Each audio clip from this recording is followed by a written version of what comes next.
Since 2003, this is The Sports Source with your host, John Pennington. The Sports Source is presented by Junk Be Gone, Pipe Wrench, and the Garza Law Firm. The Sports Source starts now. Good Sunday morning. Welcome into the Junk Be Gone studios for today's episode of The Sports Source. Happy to have you with us. We're covering a lot of stuff today. We got 90 minutes. We're going to be talking football. In case you haven't noticed, this week there's been a lot of talk about Josh Heupel. National guys have weighed in. Some local fans have weighed in on message boards. Former players have weighed in and said, his ceiling is this. Is it too soon to be talking ceilings? Is it fair game?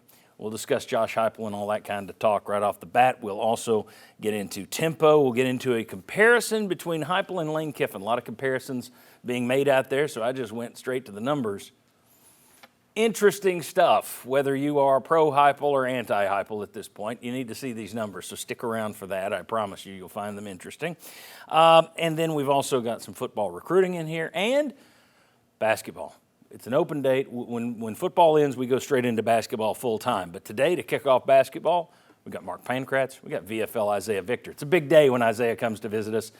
Let's get right into it. First segment of today's show, brought to you by Junk Be Gone. It's turkey time in Tennessee, and Junk Be Gone has a holiday helper for you.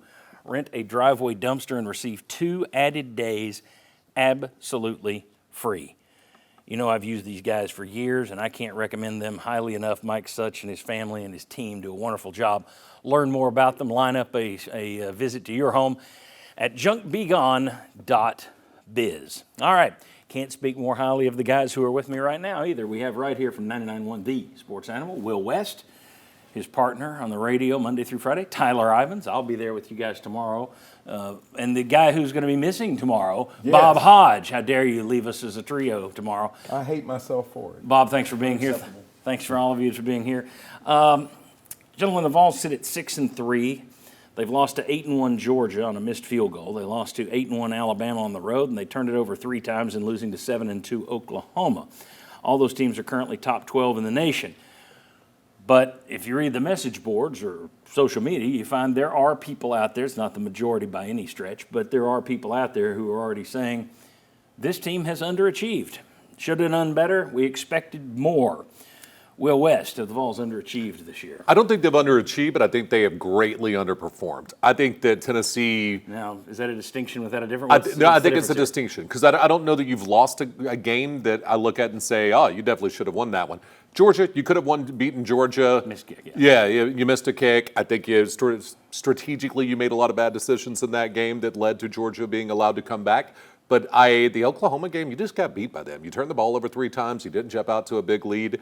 You lose 3 defensive ends, and you just got ran through in the second half. I don't know what you can do there. So I don't think they played to their potential yet. But as far as wins and losses go, I can't say they've underachieved either. Okay. Not going to go there either. I think I look at Tennessee's offense. I think it's been simply just we thought they were an 8-4 program. Correct me if I'm wrong. You had them 8-4 at the beginning of the season. 8-4 as well. I think you caught a little bit of luck with how the offensive line played out while David Sanders was nursing the injury. 107 days from that Atlanta start for Joey Aguilar, and things started to evolve around you. Defensively, though, when you look at the depth that you've lost, and you had to start using some of your top 3 pass rushers, some 38% of those snaps early in the season, well, that rubber was off the tire by the time you started getting a lot of that depth back. Secondary took a ding. Yeah, nobody besides Arion Carter has been playing well at linebacker. So I think what you caught luck-wise offensively, you weren't getting so much defensively, and this is coming off a year. It was one of the most successful defensive seasons this program's ever seen, and it has not carried over. I don't think I said Tennessee 9-3. Then I slid over to 8-4. Then I came back to 9-3.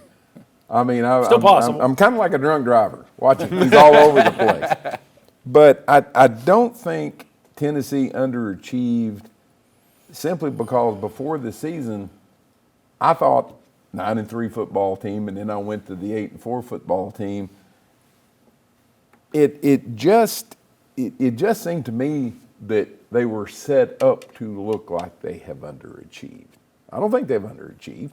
You played the tires off Georgia, and should have won if you make If you hit a chip shot kick. You go down to Alabama, and a big turnover sort of just changes the way that game feels.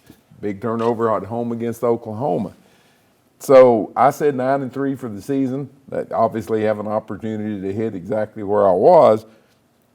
But the underachievement thing, I think people have that feeling because as the season rolls on, as it always does, things get pushed up and up and up and up. And so now you come away feeling like, well, I thought this team could make the college football playoff. Was there an outside chance that they could? Yeah, I thought there was an outside chance. But if somebody would ask me, what is it? I would have said 80-20, they don't make the college football playoff. Can I throw the caveat in of yet? They have not underachieved yet. If they went out, I would say, okay, you lost a game, but you didn't want to lose to an Oklahoma team. I think you're better than. If they went out, I say they overachieved. Yeah, I had 8-4. But if they lose again, I'm going to say, okay, you finally have lost to a team that's just straight up worse than you.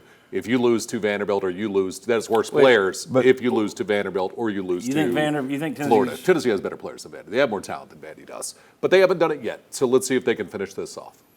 I think Tennessee would have better players than Vandy if they had their 2 starting cornerbacks. I just think that's a serious issue that's hamstrung them from the season. I think that has set up the entire season, from the first quarter of Syracuse on. Well, we've got somebody that's going to say that in a minute. Go ahead. I was just going to say, a lot of the problems you have can be traced right back to that.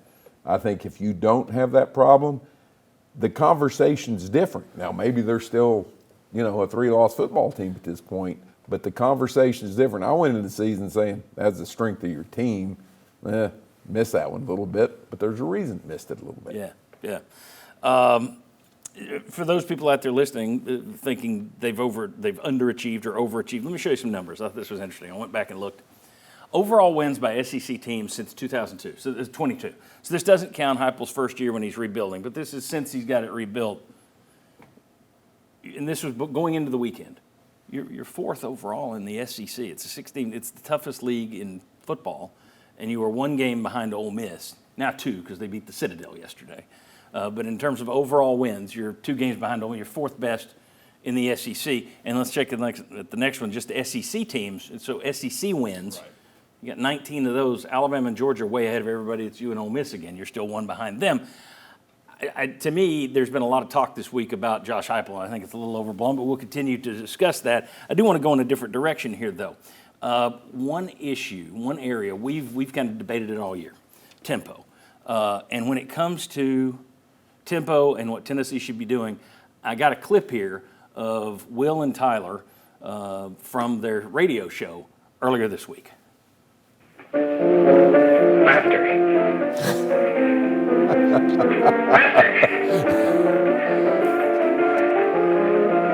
Way faster.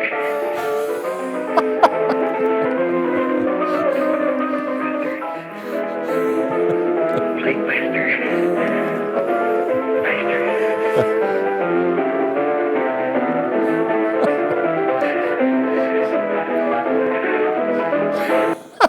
Still not fast enough. There we go. That was a cigar. That would have been small. That's a little bit of reefer madness now, which is in the public domain, so I can use it.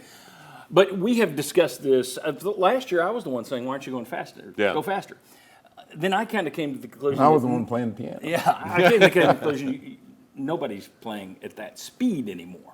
And Ollie Lane, who's on the team, is like, yeah, it's not as fast as it was in 22. You believe it should be that all the time. But I went and looked at some numbers. Take a look at this. We may all be a little off. These are the tempo stats. And you look at where Tennessee ranked in 2021. They were 1st in the country. They were 2nd in 2022, got a little slower. 3rd in 2023. In 2024, last year, with the defense that they leaned on, they were all the way down to number 21 in the country. They're back to number 3 in the country right now. You see USF with Alex Golesh in the top 3 ever since he got there in 2023, 24, 25. But the gist is, look at that bottom number. When you average out the top 5 teams in the country in terms of tempo, it's 20.6, 20.2, then it slowed to 21.0, 21.1, 21.5. Everybody's kind of slowing. But Tennessee, for as much as we talk about it doesn't look like 2022, the average then was 20 seconds, 0.2. Now it's 21.7. That's not a huge difference. So in my opinion, I think, and they've said this, so they back me up, it's a luxury. It's not something they have to do. looking at those numbers, do you just say, I don't care about the numbers, they still have to do it? Yeah, I think the numbers point to a direction that do not tell the entire story. I think that I'm watching Tennessee when they line up and do the run to the line of scrimmage, slow it down, look at me. It literally never works. They do it on third down, had horrible third down numbers for 3 straight games when they did that every third down. They get in a scoring position, they do that, settling for field goals.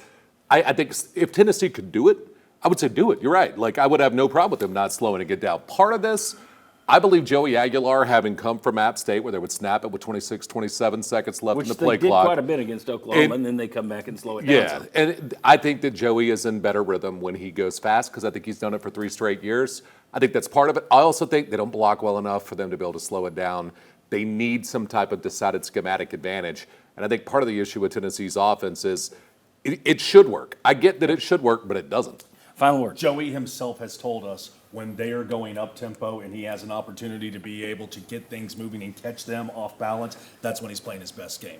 He even said that very short, though, after the Georgia loss, because he's still bummed over the loss. Go back to the postgame against Georgia when Joey talked. He talked about, this is my game, this is what I love. Make your quarterback the most comfortable, give him the most opportunity to succeed. Well, I went back to the Oklahoma game. 2 of the fastest drives they had ended in his 2 INTs. So That's just him not reading the field. The safety's really crossed. maybe because he was going too fast. No. No, here's the thing. Again, I was where you were last year. It's like, where's the tempo gone? I look at this and I'm like, this might be golden age thinking, where I'm sitting there going, oh, my Christmases used to be so much better. But if you jump back to Christmas, it's like, I didn't want this. Socks. Yeah. But you just remember, oh, Christmas was great. I just think we may be looking at this going, man, 2022, it was up-tempo every single play.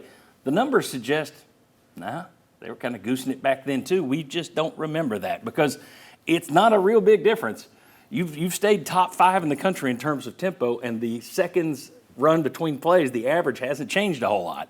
So I just wonder if we're making too much out of it. But you guys say no, Bob. I'll let final word very quickly. Are we making too much out of it? I'm a firm believer that if Josh Heupel thought that that was the best thing for Joey Aguilar, that he would be doing it.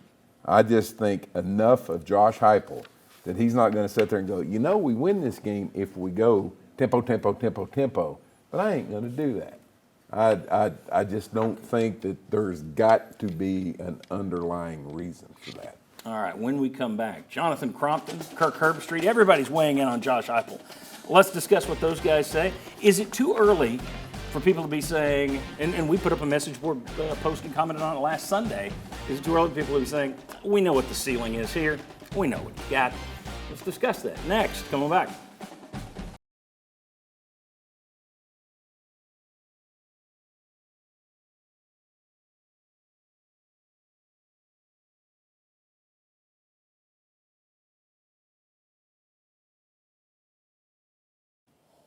Welcome back to the Sports Source. This segment brought to you by A.G. Hines Company. Tools, building materials. For 105 years, they've been supplying East Tennessee construction companies with only the very best. The same goes for the do-it-yourselfers like you. Tools, building materials, you should think A.G. Hines Company. Starting a new project at home, you should think A.G. Hines Company. Also, if you're starting a new project this winter, you need winter materials. You know where you can get them? A.G. Hines Company. Visit them this week online or in downtown Knoxville on Hines Street. Let's quickly take a look at our poll question for today. Some people have already been voting online. You can take your smartphone, point it at the QR code just below the Hearthside Bank logo there. Question, what is on your mind in November? The answers are football still rules fall, or football failed, so we're on to hoops, or hoops rules November. You tell us right now the winner is football still rules fall, but it's close. It's actually not close. It was 50-50 before we opened the show. Football failed, so hoops was the next one up there. So let us know what you think. Is it football in November? Is it basketball in November? Or is it, well, it would be football if you hadn't lost. Let us know. Okay, got a little something. Tip of the cap to the fans, to the game ops at Tennessee.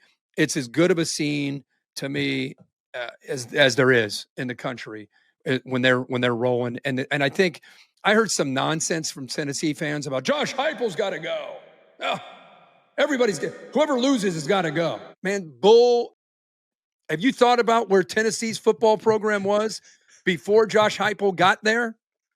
off the field issues, drama, BS all going.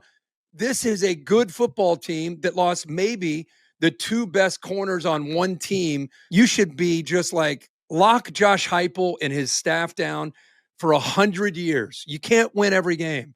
You guys are heading in a great direction. Be grateful. It's going to come. You can't win them all. And when you lose one, it doesn't mean you need to fire your coach. You know, that I'm just tired of hearing a team, all these fans, when they lose a game, we got to fire our coach. That's not the answer. All right, that was Kirk Herbstreit earlier this week in his podcast talking to Joey Galloway. He mentioned the cornerbacks thing, and I've had a lot of people push back because we keep mentioning that on the show, and I've had a lot of people say, it's an excuse, it's just two cornerbacks. You heard Herbstreit say it there, and I will point to Iowa State, a team that opened the season 5-0. Then they lost their two top cornerbacks. They are now 5-4. So the fact that you've done what you've done without your top two corners, especially two corners who are as good as Ricky Gibson and Jermod McCoy, it's not that bad. But that was Kirk Herbstreit reacting to what he saw some Vol fans say online. Jonathan Crompton, former Vol quarterback, went on a podcast this past week, and his comment was, he said that that Josh Heupel is Tennessee's James Franklin. He said, I'm not one to call for a coach's head, but he's going to win us 9 to 10 ball games a year.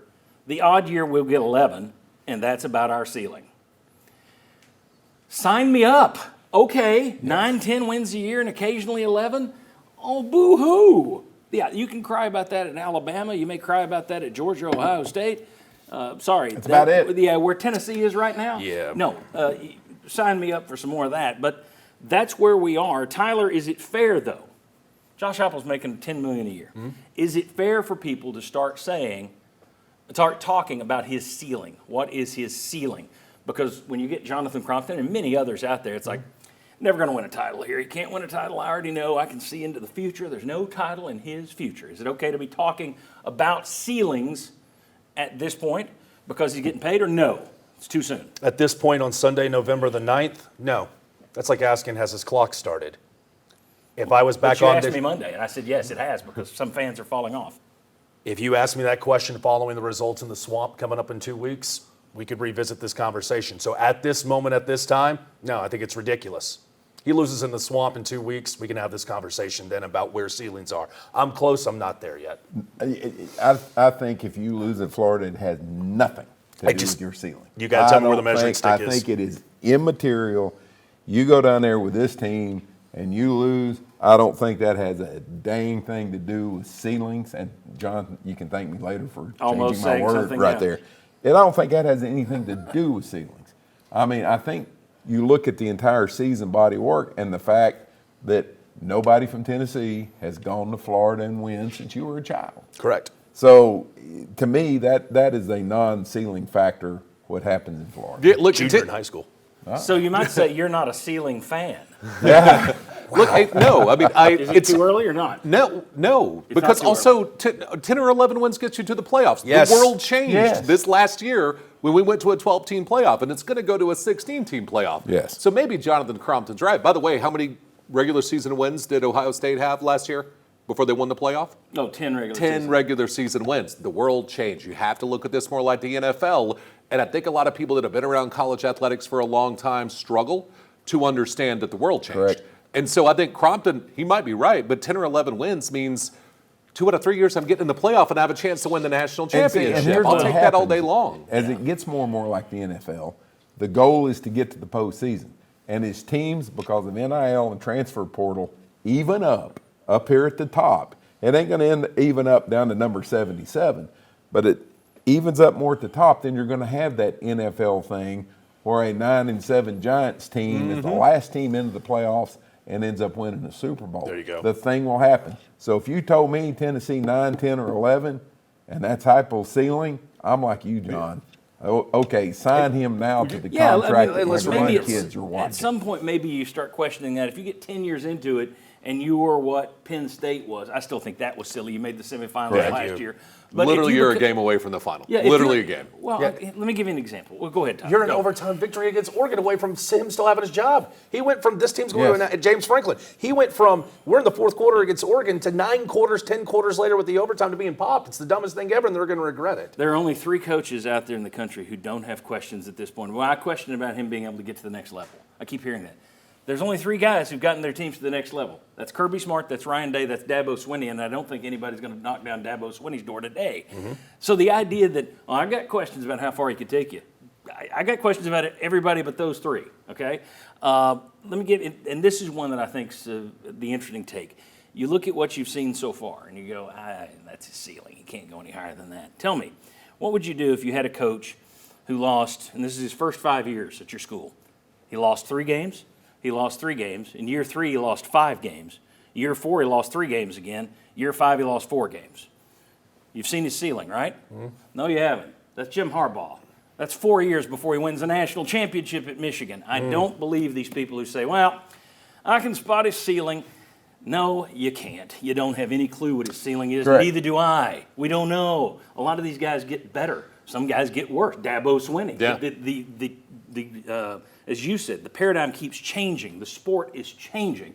Next year, and we're going to talk about this a little later, but next year you're going to see the SEC change a little bit with their schedules, and now everybody's going to be playing the same chew-you-up schedule. Everybody's going to have these rough teams. You rotate it every year. So every 2 years, you're going to see everybody in this league. Then you're going to be able to see a little bit more what these guys can do when they're all playing the same teams every year. And if you want to get into it, then fine. But I think it's too early, personally. To Will's point, if they win out and finish 9-3 this year, Josh Heupel in 5 full seasons at the University of Tennessee will have averaged 9.7 wins per season. Round that up to 10, that gets you into the postseason every year. And nothing against Jonathan Kropp, that I just think he's looking at the old school way, and what he's looking at as the ceiling, I think might be the wall, right? The room shifted, so you have to look at things differently. I would still say, even if you still had a 4-team playoff, if 9, 10, 11 wins isn't good enough for you, I don't know what to say. Well, I've read so many people this week say, Heupel's just our Mark Richt. Oh, egads. gosh. How horrible that would be. And that was a singular situation where that good of a coach got canned, and they brought in a guy who did take you there. Most of the time when that happens, you put the car in reverse and go back down the other end. I would just close with this. Josh Heupel has gotten you out of bondage. You're already starting to lose faith in him. Careful you don't wind up wandering for 40 years in the desert. Yeah. That's my take on the Josh Heupel thing. But when we come back, let's flip it. I was going to do this in this show as segment 3 anyway. Blake Topmeyer of the Sentinel beat me to it. Now that you got some people grumbling, it's on the message boards, it's on call-in shows and that kind of stuff. Should Josh Heupel hot-footed out of here? Should he be looking? His name has been mentioned with other jobs. Should he restart his clock elsewhere? Let's discuss that next.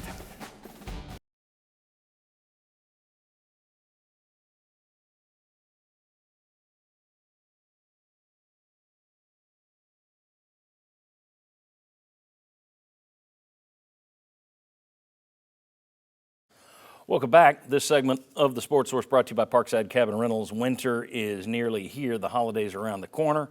Imagine taking in the beauty of the Smoky Mountains in winter in your very own luxury cabin.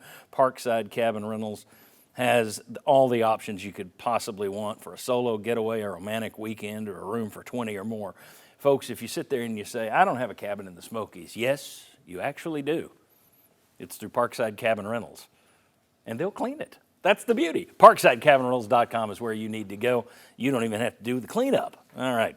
I was planning to ask this question anyway, but Blake Topmeyer of the News Sentinel beat me to it.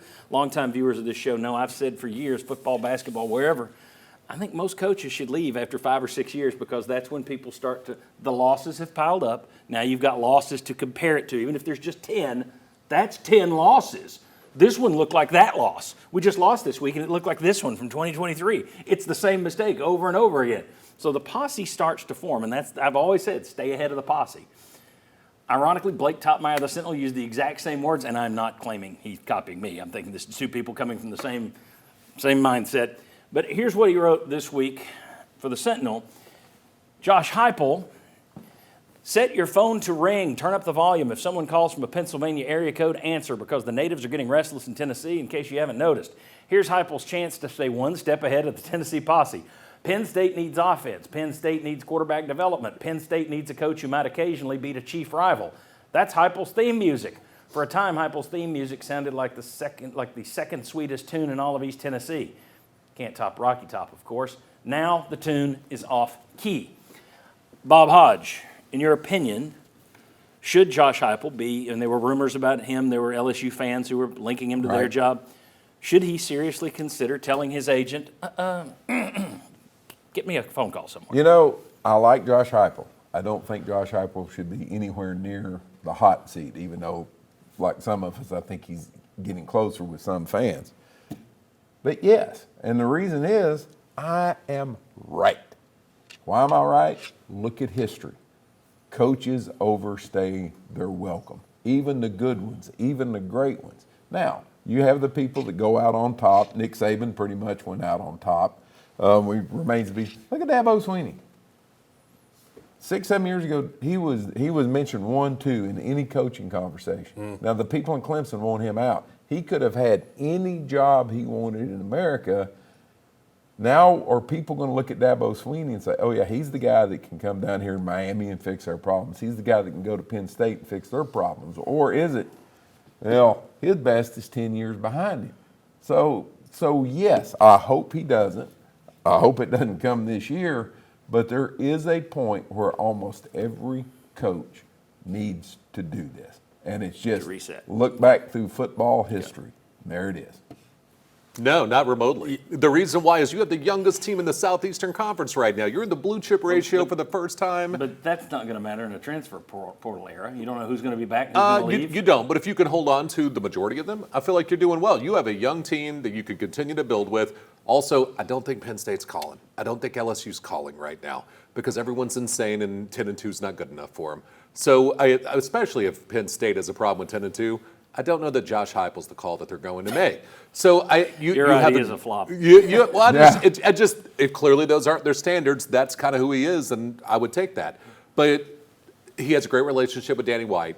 He has a litany of young quarterbacks that are coming up, virtually a basketball team of young quarterbacks committed or already at the university. No, ride this thing out. You can win a championship. I'll go the other way. Well, that's not the answer I expected.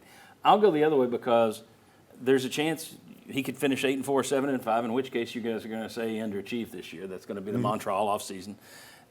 He goes into next year. He's got Texas, LSU, Alabama coming in here.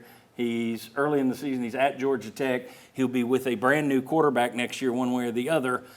We've seen him do better with transfer quarterbacks than we have with the young guys. Yeah. I don't know if there's ever a better team. I don't want him to leave. I hope he stays. No, and I want to be clear about that too. I think he's a good coach. No. Well, people are going to hear what they want to hear, but no, I don't think he should leave. I don't want him to leave, but I absolutely think smart coach is listening right now. I think Topmeyer's right. I know the reason why we're bringing up this topic, and I think it's a fair topic. But if you're Josh Heupel right now, you have to look at all the things that you have available to you, administration, and who's had your back. Your guy who's your closest friend, Danny White, I should say your closest colleague, who's been with you from your time in Orlando here in Knoxville. The recruiting, what you've been able to do here in the SEC, the toughest conference, whether you like it or not, and this grindhouse that it becomes every single week in the fall. For Josh Heupel, you've been so close to be able to get over the hump. It's one thing to be able to go somewhere where eventually you're going to turn into just leftovers that are going to be reheated. We're here, you're so close, and it's so obtainable to do something and have a statue outside of that stadium if you finish the job. You're so close. Don't sit there and let off steam if you all allow it now that you're so close. But I understand the reason for the question, but no. Danny White is his best friend right up until there are 60,000 people there for the next time Kent State comes to town. That's well, I mean, I don't think we'll ever see a situation like that. If God forbid you lose, if God forbid you lose out and go 7-5 this year, and then you lose 3 games by the second week in October, and then here comes Bama. Right. Like that's the other then side. You're I will say he should go. No, I don't think anyone worth it's going to hire him right now. And I also look at it as. And I would ask who Penn State thinks they're going to get that better than Josh Heupel. No one, Good but luck. they think they're going to get that's what somebody I'm saying. else. Yeah. Okay. When we come back, by the way, we have some numbers coming up that speak to this in terms of Apple's always going to lose 2 or 3 games. Stick with us. We got some interesting numbers that you're going to see why that is, that other people don't have to deal with. When we come back, let's get into basketball. Bob, thanks for being here today. Appreciate it. When we come back, Isaiah Victor, Mark Pankratz, hoops for the next 30 minutes. Then we got more of the football. We got recruiting. Come on back.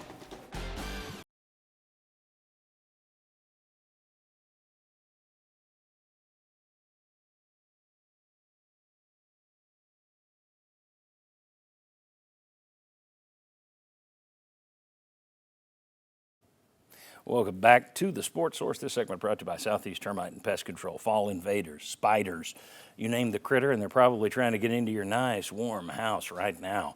That's why I use Southeast Termite and Pest Control to take care of my home. Flat out great people to work with, from the Haynes family who run the business right on down to the techs who visit your home. Can't say enough good things about Southeast Termite and Pest Control. Find them at southeasttermite.com. All right, back with Tyler Ivins right over here. Happy to have this gentleman back. He's actually technically with us every week on this show. There he is, number 44, Isaiah Victor, former Vol. Thanks for being here. Thanks for having right me. Down there, Mark Pankratz. Always have our basketball guy. We just have to close up shop if not for Mark in basketball season. Thanks for having me. Thanks to you guys for being here. Tennessee improved to 2-0 yesterday. They beat Northern Kentucky. They'd beaten Mercer earlier in the week. 95-56, 39-point win yesterday. 23 points, 8 boards from Nate Ament. 20 points for Maryland transfer Jacoby Gillespie. 17 points for J.P. Estrella, of course, was hurt last year. He also got 6 rebounds. 24 assists to 12 turnovers, which at least is better than they had against Mercer. Correct. Mark, let's just look big picture. They played 2 games plus the Duke exhibition. Yeah. What have you learned about this team so far? Well, I still haven't learned all their names yet because Yeah. there's so many new guys. But Wait another 15 years and you'll find it a lot harder. Yeah. What I've learned is we're still trying to find our identity, and you can see that in some of the statistics. And we're winning inside the paint points, but teams are out shooting us at the free throw line because we're taking a lot of jump shots. Nate's still trying to figure out what's a good shot, what's not a good shot. Jacoby is still trying to figure out the system. I think one of the things that makes Tennessee so hard to guard offensively is that we're able to read the defense. We curl, we pop, we down screen, we're moving the basketball, and a lot of that is read and reacting. And Jacoby's not had the opportunity to do that at previous stops. So they're just trying to figure out how to score offensively. And then, same old. Barnes is going to play the guys that defend. Yeah. And, we got to figure out some shooting things, but those guys are always going to lock down defend. I learned that we're a better team against Duke. Not that, oh, no, we're not good enough. I think a lot of people coming out of that Duke game were looking at it as a negative that we lost that game. Right. I actually looked at it and said, you know what, for as young as we are and the new guys on the team, Duke is a really good basketball team, and I thought we played pretty well. Isaiah, learned anything so far? On offense, we see who's going to be our main guys. Ament, he's got the freedom to put it up from anywhere, anytime. I know Coach Barnes can pull the reins back and will if it's not going well, but right now he's got the green light. And Gillespie also. So, those are, quote, unquote, the hired guns. You can say that now. So that they're coming in and doing their job. And I've seen some progress from one game to another. Less turnovers in the Northern Kentucky game for Mercer. And then I also seen overall, I just think they're playing that Rick Barnes defense. I know, as Pankratz said, the offense is going to be a lot harder to master. Yeah. So we may see that coming along in the SEC season, but as of right now, they're making progress, and it looks like we have a talented team. Tyler, learned anything so far? Yeah, there's a couple of things. I think that you have a great approach at your point guard position with Jacoby Gillespie. There's some goods and some bads to this, so let's try to get adjusted to Gillespie's game. The bad side about it is you're so used to replacing Zakai Ziegler and what he can do defensively. Zakai would slap the floor, meet you at the timeline, and go, I'm going to pick your pocket if you come over here. Gillespie defensively is not going to give you as much straitjacket as you're used to seeing with Rick Barnes' defense. And that's what I loved about the first 2 games so far is that you looked at kind of Rick, and he was on Jacoby the whole time going, this is the way you're going to play defense here. But the luxury that comes with Jacoby's game is how often did we see Zakai last year going, man, I really need 14 to 16 tonight out of Zakai, not 8 or 6. Jacoby's going to give you a lot more of that scoring prowess. which leads me to that third question of who is going to be that third scorer. It's not as dire as it has been in years past because Amen's going to be important to you as Jacoby Gillespie is going to be as well. I'll take all that into consideration, but then ask myself, is Bishop Boswell going to be your third scorer? Can he develop that shot this year?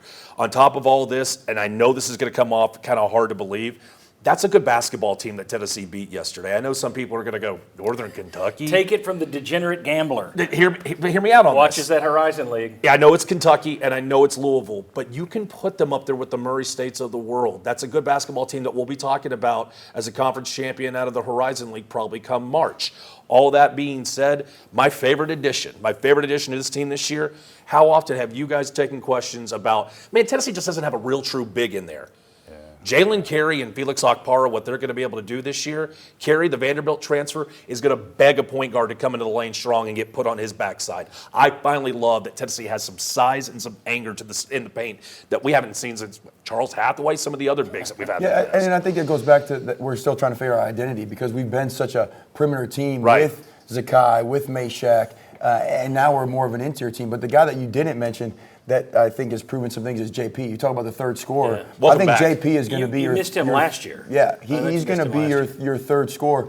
But I go back to who is going to be our perimeter shooter. That's one thing that I've learned is that this game has changed. Y'all were talking about in the last segment how football has changed. Basketball has changed to become more of a perimeter-oriented game. You got to be able to defend the three, and you got to be able to shoot the three ball. And we've not seen that consistent. We saw it better yesterday, but that's still my question mark. Can we shoot it well enough from the perimeter? And you also got to be able to get the ball up court against pressure.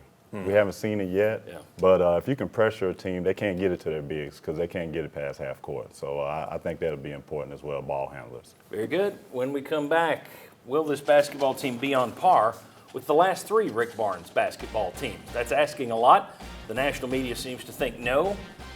But you heard Mark there coming out of that Duke game with a little bit better feeling. We'll discuss that next. Come on back on the Sports Source.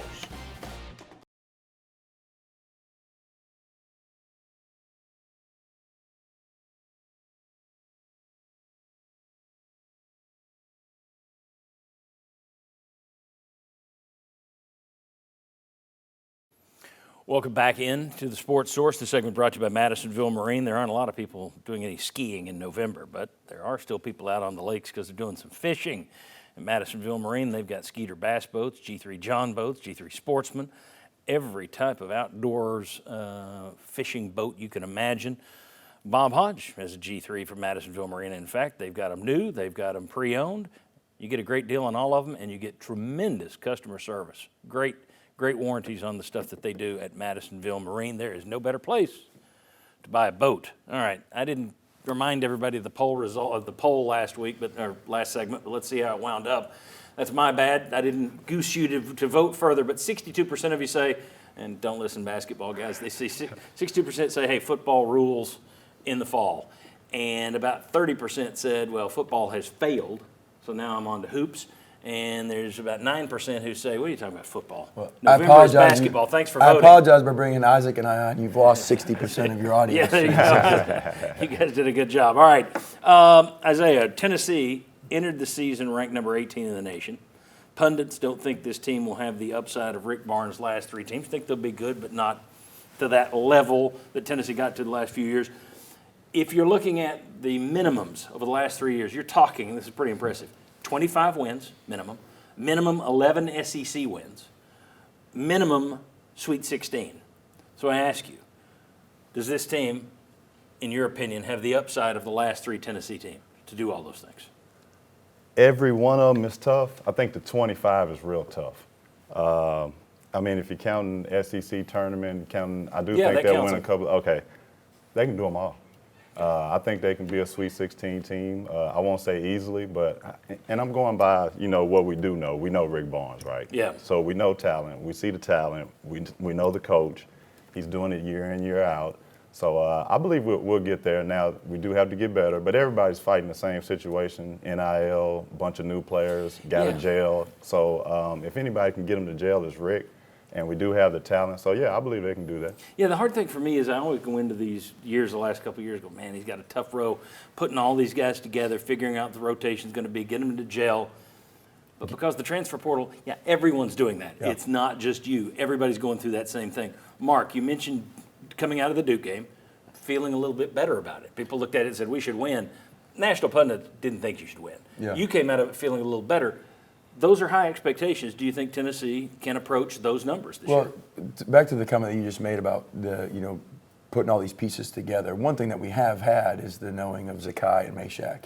Those have been cornerstones in the Barnes system and the culture, most importantly, that have been with you for 4 years, and we don't have that. So I think it is a little bit different this year.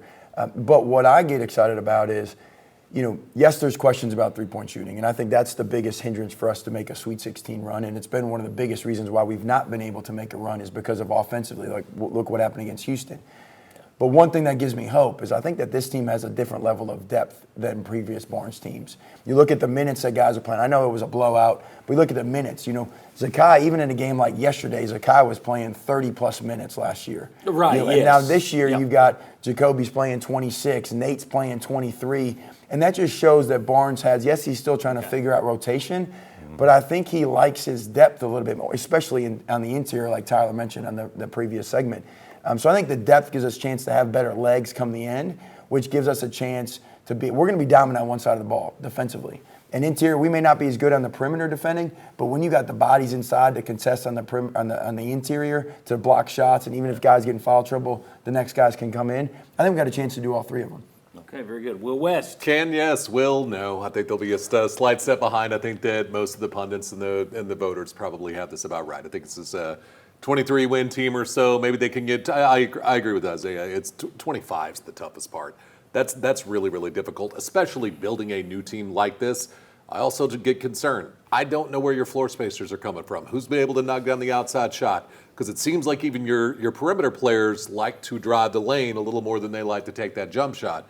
So I don't know where that's coming from. And you're going to face those teams that play 5 out, that run you up and down the floor. And I don't know where the bodies are going to come from with that many guys on the interior. So because of that, I'll say slightly below, but they can get there, especially if Nate ends up really being – a lot of times the top 3-4 picks, one of them will average 19 and the rest will average 9 to 11 points a game. If Nate's able to be that guy that gives you 15 plus, well, that's a game changer. Well, and I just want to – because I know Tyler was talking about is last year we were talking about we shoot too many threes, right? We're jacking it up. We got to get the ball inside, so we're losing and we're concerned that we're going to take bad shots. And so there is a delicate balance of what Tyler's referring to is when we drive it or we get the double team on the interior by getting the ball in the post, which is Rick Barnes' MO. He wants the ball to go inside first. Then when they kick it out or make the extra pass, we got to have guys that make a standstill jump shot. If you watch really good basketball teams and good players, they can make standstill jump shots and they drive it and rip and get to the basket. We don't need all the other extra stuff. And that's where Nate struggled in that first game, where he was over-dribbling, taking tough shots. And now if we can have those standstill jump shooters, because they're going to have to double the interior, they're going to have to help on Jacoby straight line drives, then all of a sudden our ceiling gets a lot higher. Very good. Okay, when we come back, thank you, Will. When we come back, we're going to do rapid fire with these two as we continue the Tennessee basketball talk. One of the questions just got stepped all over, so that's a good thing. We got 3 questions next. Come on back.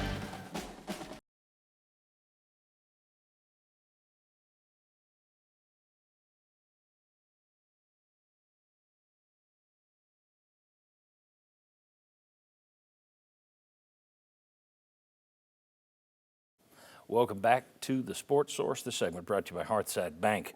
What do you want out of a bank, folks? You want people who truly care about your financial goals and your future. You want folks who know your name when you come in there. You want all the tools and technology of the very biggest banks in the country. You want a bank that's built up real trust in the area. Well, that's Hearthside Bank on every count, going back 105 years. Always within reach. They provide every kind of banking you could want.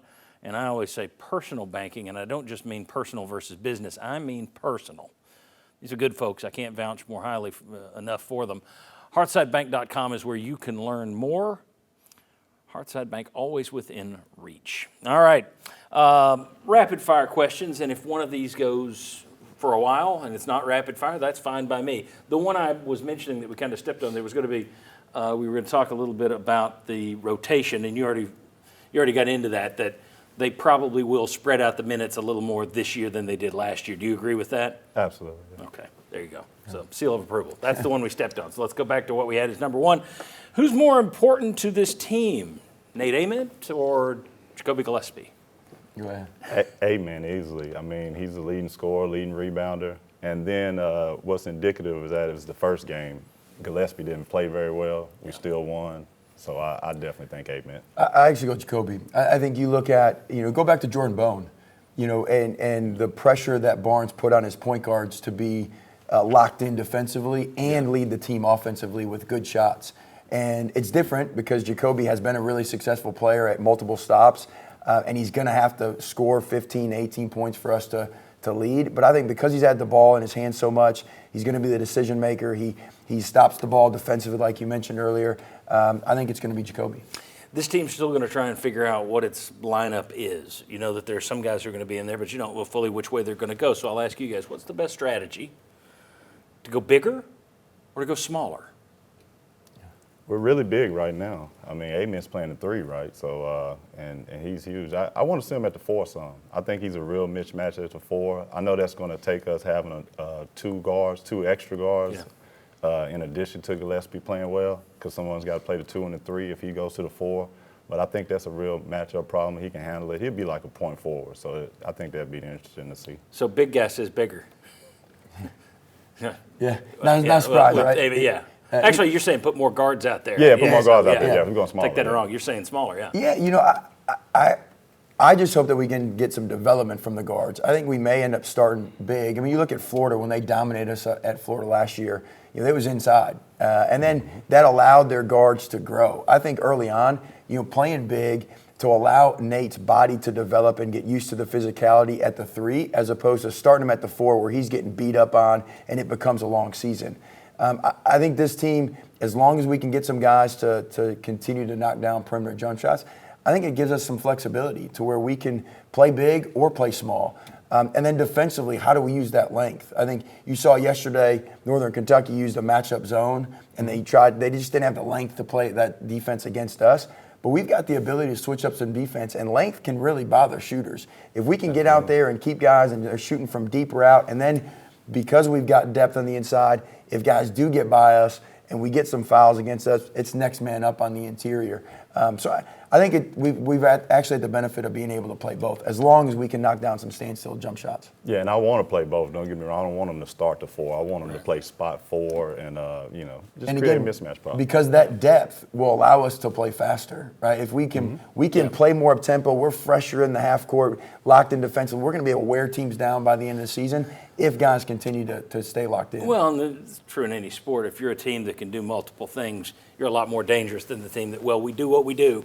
This is what we got. So if you're able to go in both directions there, you're able to face any team that and they most throw at you in teams, the SEC. most teams these days are used to defending the 3. They're not used to playing inside out. It's just the way. So it used to be, all right, most teams aren't used to defending the 3, and that was the up-tempo style. Now as the up-tempo style becomes more normal, now the interior style is just a different way to have to defend. All right, I'll give you one last question here. Danny White this offseason, a couple months ago, gave Rick Barnes a lifetime contract, meaning he can stay here as long as he wanted. It's got built-in rollovers, bonuses, et cetera, base salary of nearly $6 million. But it does have a 100% buyout if he's dismissed before the end of 2028, which tells me as far as he's going to go is 2028. So this lifetime thing, I'm guessing that's built in there. Like it, don't like it. It's the new trend, right? Calipari had one. Did Bruce Pearl have one? I don't think Auburn gave him one. Not exactly. No, just the last name did. Yeah, just the Pearl name. For all those folks who've been telling me, I wish Bruce were back here. Well, you'd have the Stephen right now if Bruce were back here. I don't know how many people would rather have Stephen Pearl over Rick Barnes. Yeah, but that was part of the deal. I think you have to do that. He's a really good coach, and there's a lot of teams that love to have a guy like him. So. I think he probably has some sort of leverage to get the deal, and he deserves the deal. So yeah, I think to me that's the key. He's earned it. I think he's the best coach in UT basketball history in terms of everything he's done, plus the way he's done it. You've not had any scandals. No disciplinary problems. No, yeah, that's huge. the program is exactly what any AD in the country would want. Especially when you're at a football school, because it frees up Danny White to focus on football. Let's be honest. If there's distractions in basketball, like the Lady Vols stuff, what they were dealing with the Lady Vols stuff, Danny don't want to be fooling with that. He's got to focus on football, the most revenue-generating thing on campus. So I think it's a recruiting ploy, not as much as it used to be because kids aren't staying for 2 or 3 years, but parents want to know in the recruiting process, even right now, and hey, are you going to be there next year? And when you have a lifetime contract, that's an easier sale. And then plus he could be like Pearl is. Pearl's around the program right now. And so even if when Barnes transitions out, I could see a place for him within the athletic department where he's still kind of that involved in the program in some way. Very good. Mark Pankratz, great to have you. Isaiah, great to have you back, my friend. Thanks to you, we got more recruiting, we got football, lots more to come on the Sports Source. Come on back.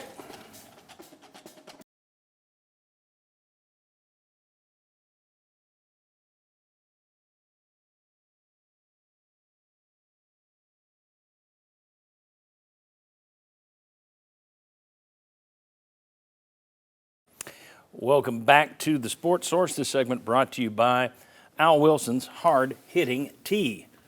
HardHittingTea.com, a legendary player from a legendary team with a legendary drink all his own. If you like good old Southern sweet tea with a bit of a kick, this is the perfect tailgating drink. Just a fresh kiss of apple aftertaste with every sip. Be sure to drink responsibly. You can find them around town depending on the package store. This is what they look like. Get them there in the can. Hard-hitting tea from Al Wilson, number 27. Great big 27 right on the can. Or bottle. Well, I don't think they do the bottles anymore, but you still may be able to find a bottle in a package store somewhere. All right. In case you are not in the habit yet of watching the Sports Source Saturday kickoff, 11 a.m. on Saturdays. We're here 11 a.m. every day of the weekend, basically, Saturdays and Sundays. In case you didn't see it yesterday, sat down and had a chat with Ryan Callahan about the top 5 recruits to watch and a couple of other things. So he talks Tennessee recruiting. Here's a look at that from the Saturday kickoff. We've moved across the studio here to our wipey board set, so you could put 5 names on the board. I ask you to come up with 5 names that Vol fans should be following, but there are a lot of names, more than 5 that are out there, more than usual. Yeah, it's a pretty active cycle, and part of that because of coaching changes, I think, partly because schools are just looking to add whatever quality players are still out there and still might have needs, and also SEC teams anticipating going to 105 scholarship players in the near future. So you got more flexibility to add guys at any position you might want to address. But yeah, definitely beyond these 5 guys, Tennessee's list of targets, and some of these guys are flip targets, guys committed to other schools. So offensive lineman Micah Smith, committed to UCLA right now, took an official visit to Tennessee last weekend for the Oklahoma game.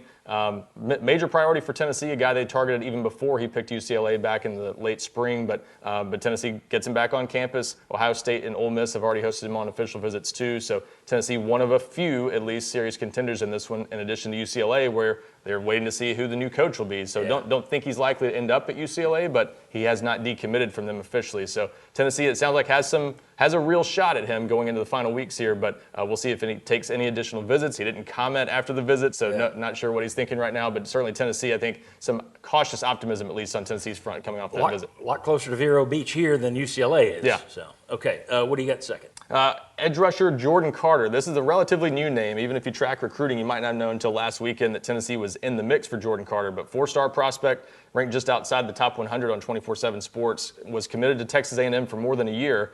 Decommits from Texas A&M last weekend. That day shows up at Tennessee for the Oklahoma game. So now Tennessee will get an official visit, it sounds like, next weekend for the New Mexico State game. He's also going to take official visits to Georgia Tech, and that might be the team to watch here, and Auburn, which obviously just had a coaching change, so who knows if that visit even happens now. Auburn had some momentum before he decommitted. Now that may be out the window with Hugh Freeze gone. But Georgia Tech making a hometown play here on an Atlanta area kid. Sounds like they're making a serious push, so may come down to Tennessee and Georgia Tech in the end. Texas also among his finalists, but have not heard of a visit being scheduled there. So Tennessee has a real shot there, and we'll see what that official visit next weekend can do. Before we get to number 3, you mentioned people in town for the Tennessee-Oklahoma game last weekend.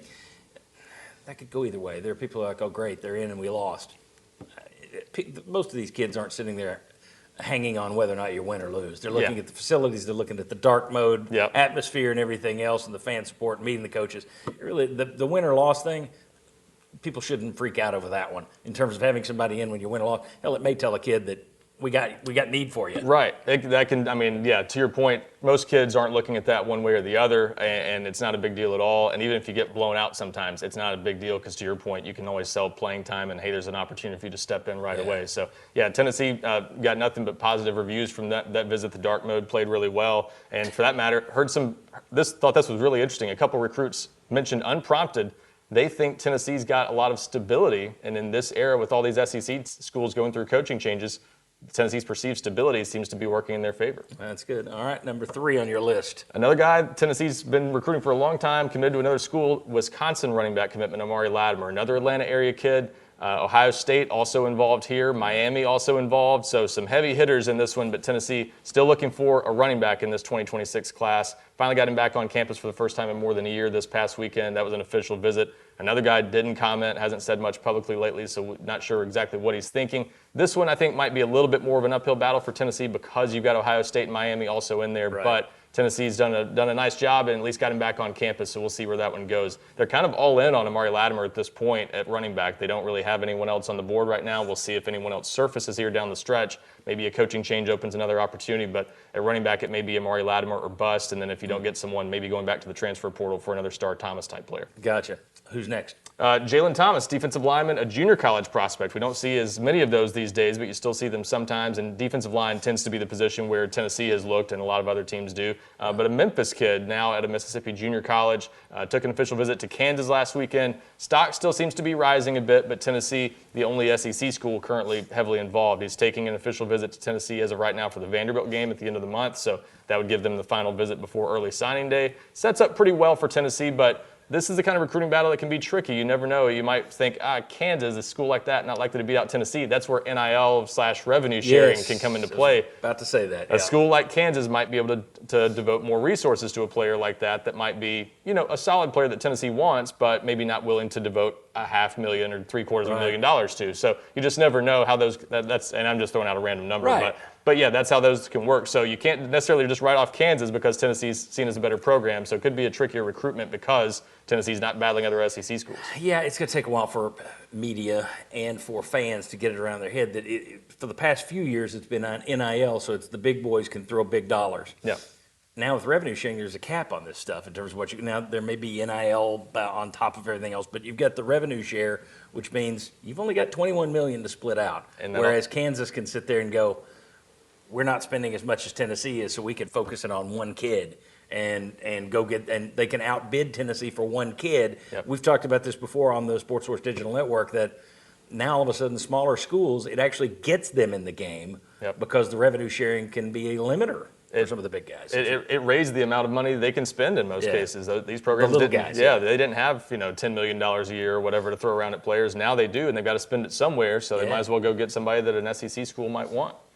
Last one, quickly. Yeah, Legend Bay. Now, this one's a Tennessee commitment, but one really worth watching. Took a visit to Ohio State last weekend. It sounds like the Buckeyes have made a serious play here. Tennessee was recruiting him as a wide receiver. Ohio State sees him. He's a quarterback, really dynamic quarterback. Ohio State sees him as kind of a running back / receiver, a guy that can move around, play a little bit of everywhere. So Ohio State, I mentioned, also recruiting Amari Latimer. So it could be a backup plan for Latimer at running back, but also it sounds like if they could get both, they're willing to take both. So we'll see how that goes down the stretch, but Ohio State seriously involved there and definitely a threat to Tennessee for Legend Bay. So if that were to be a flip that actually happens down the stretch, could hurt Tennessee's receiver class, which is right now one of the strengths of Tennessee's class.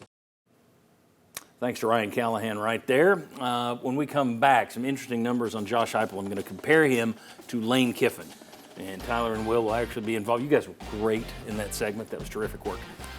When we come back, we're talking Heupel and Kiffin, and we're still going to talk about Florida and Vandy after that. Come on back on the Sports Source.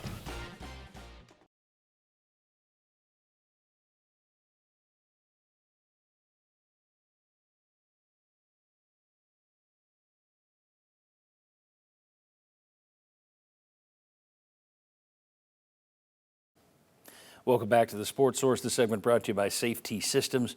Folks, whatever kind of security system you're needing, they offer it. Whether that's gate and access control from outside, whether that's wired or wireless security systems, camera systems. They also do commercial security systems for your business. VFL JJ Surlis is the guy to call. He and his team will take good care of you at Safety Systems. Do yourself a favor. Learn about all the things they do by visiting safetysystems.com. Check them out this week. Okay, take a look at this. A lot of people comparing Josh Heupel to Lane Kiffin. I thought this just some numbers that people need to pay attention to. Years as a head coach. Because they look about the same age, people think, well, they're equal. Nope, Lane Kiffin has 16 years as a head coach. At the Raiders, Tennessee, USC, FAU, Ole Miss. Josh Heupel just in his 8th year. Years at current school, 5 for Heupel, 6 for Kiffin. Look at the ranked opponents, though. In 5 years, Josh Heupel has played 23. In 6 years, Lane Kiffin has only played 19. So a little bit different every year. Heupel's facing a tougher schedule versus ranked foes. Heupel 10-13, Kiffin 10-9, and look at the ranked SEC foes. Doesn't look good, 6-12 versus 7-8. But the difference is how many times you play Alabama and Georgia. You get them both every year, and then you throw in Ohio State. Nobody in the country has played Bama, Georgia, and Ohio State 11 times in the last 5 years, other than Josh Heupel. All right, so you're 2-9 against those. Nobody else has beaten Alabama twice in the last 5 years. So when you look at that, it changes the perspective a little bit, and then losses to unranked foes. You got 7 for Kiffin, 5 for Heupel. I just think there's a little perspective to be had there when you're comparing these two, and also when you're looking at Heupel, well, he loses 2 games a year. Well, if you put Alabama, Georgia, and throw out a playoff game against Ohio State on anybody else's schedule, they're probably going to be losing a couple of games a year. Now, if you find up 7-5, I get it. That's a different beast. But I just think people need to keep those numbers in mind, and I don't think they do. I think it's that, and I also think sometimes you just want a likable coach, one who just goes out there, and Lane goes out there and says what he wants to say, and he tweets what he wants to tweet, and he goes on with Paul Feinbaum and elbows him, and there's that ha-ha back and forth. Josh Heupel just wants to be like, it's whatever, let's go play football. We've tried that with him before, and guess what he's done? Well, Josh, do you know how great of a coach you are? Here are the numbers. Yeah, those are just numbers. Where's the football question? Exactly. You don't want to talk about it. I want to go back to the film room. The other side of it's people don't watch games, right? People watch their one game, maybe. Yes. And if they do it, they're scrolling their phone half the time. So they're not paying attention to Lane losing against Kentucky. There you go. Almost losing Kentucky this year because he just stupidly decided I'm going to show Mark Stoops that I can play his game better than he can. Right. Like, we see this all the time when you watch a high volume of games. But people don't. They just see. That's the thing. Lane has Ole Miss at 9-3. Tennessee's better than Ole Miss, even though Tennessee's starting a bigger hole than Ole Miss. Yeah, I think that's the key is we lose perspective. We sit here, and I can't sit here every week and say, well, we're nitpicking, because if you did this at every school, but the reality is, if we were covering Alabama, we'd be sitting there every week looking at, well, why does DeBoer do this? I'd be talking about why they do that stupid bunch set I just told you guys off the air. So part of it is you're laying out things that could be a problem down the road for your team that could cost them. So that you look at it with a critical eye, that makes sense. That's what I want on coverage of my Celtics, my Patriots. So we do that here. At the same time, there are people out there who just hear that and go, yeah, our coach sucks. And they don't watch these other coaches. And like you say, it's like Kiffin's taking shots at people on Twitter, which is cool. Yeah. And he's got this record. He's like, well, he's not playing who you're playing. It's and he's losing just as many games with an easier schedule. It'll be interesting to see starting next year, because everybody's going to have a harder schedule, and everybody's going to play everybody else in the SEC every 2 years. Now we're going to see where Heupel is, where Kiffin is, where these guys are, because they're all going to be in this meat grinder. And that's going to give you a truer perspective, because it's not just, well, we play these two every year and they don't. I asked you off the air on our show Friday where we were, and I said, are we good with the clock? No. Okay. But go. Quickly, I asked you, is Lane Kiffin the hottest candidate no matter who comes up, no matter what coach availability happens? And you go, yeah, absolutely. If Josh Heupel was in the candidacy right now that Lane Kiffin was, would he Lane be the would best? still be the hotter candidate because that's what boosters want. There you he go. makes more noise. Yes, yeah, I think that's exactly right. Lane Kiffin can lose and no one cares. There you go. He lost to Georgia, beat him a couple weeks ago, and the talk was, that's who Penn State should go get. It was like it didn't happen. Yeah. Whereas if Heupel loses that game, it's ceiling. It's got a ceiling. All right. When we come back, let's talk very quickly. Which is the tougher assignment? Beating a bad Florida team in a place you never can win, or beating a good Vanderbilt team on your home floor, home field? That's it. Home field. Come back.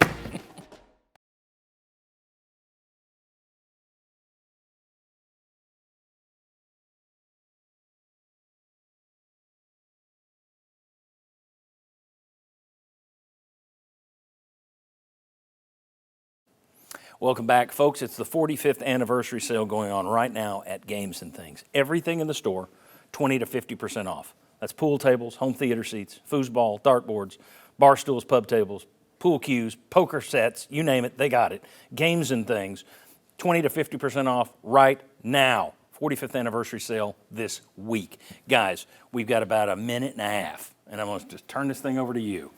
What's the tougher assignment? Tennessee going to Florida. It's a Florida team that lost 38-7 to Kentucky yesterday, 1 week after giving Georgia all they wanted. But you're playing in a house of horrors for Tennessee. You've gone down there with better teams before and lost.